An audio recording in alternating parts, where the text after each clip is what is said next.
Anambra by-election turns violent. Soludo versus Ukachukwu. Who is telling the truth? You saw what happened yesterday. Anambra South by-election, a democratic exercise that should have been peaceful, fair, and transparent. Instead, it turned into chaos. The Deputy Governor of Anambra State and the Commissioner for Environment were allegedly attacked. You saw the video. They were accused of vote buying, while rival camps traded accusations of thuggery. But what really happened, and what does this mean for Anambra's political future? Well, eyewitness said the Deputy Governor, Dr. Onyekachukwu Ibezim, was held hostage by irate youths who accused him of trying to buy votes. The Commissioner for Environment, Engineer Felix Odumegwu, was also assaulted in the process. What should have been a civic duty became a near-death experience, only diffused by security operatives. Governor Soludo wasted no time. After casting his vote in Iswafia, he accused APC's candidate Nicholas Ukachukwu of sponsoring the attack. Soludo called it shameful, undemocratic, and nothing short of thuggery. A video circulating online shows Nicholas Ukachukwu, the APC governorship hopeful, confronting the deputy governor directly. In the heated exchange, Ukachukwu was heard threatening that he would burn the deputy governor's car. For many, that moment exposed the raw face of Nigerian politics, anger, threats, and violence replacing dialogue.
What do you mean by that? Are we not talking with mouth? Can't you talk with your mouth? Are you crazy? What is the problem? No, excuse me, I can't say this.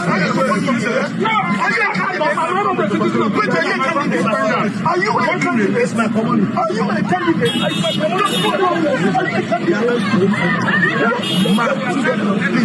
Everybody,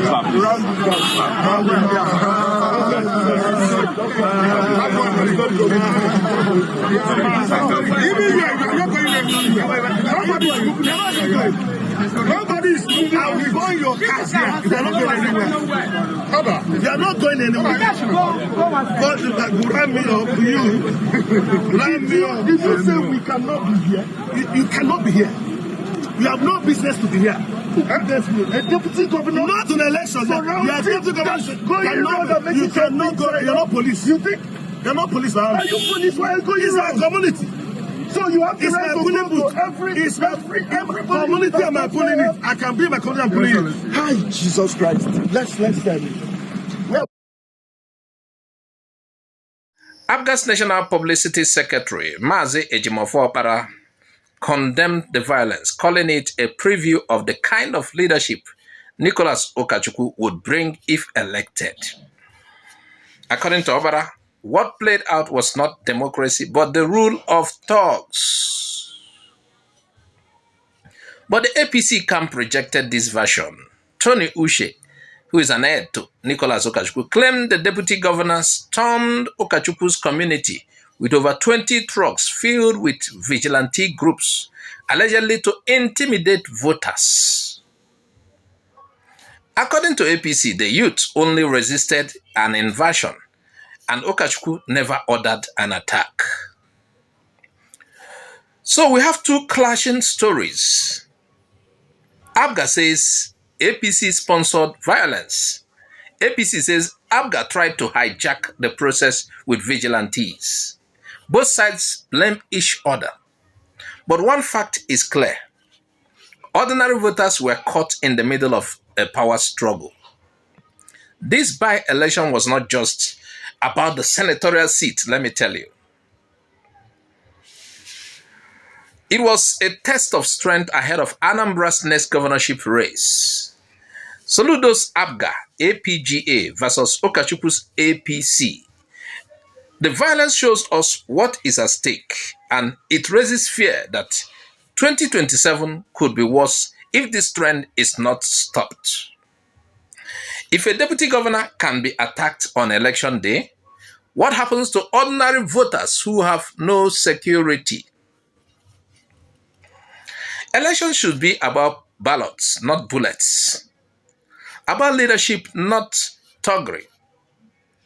Anambra people deserve peace, justice, and transparency. The time to demand accountability is now, because if we remain silent, the next election could be bloodier, and democracy in Anambra will be ultimate loser. Do you think APC or APGA is telling the truth? Share your thoughts in the comments. Subscribe to IGBO AREA TV for more deep analysis of Nigerian politics.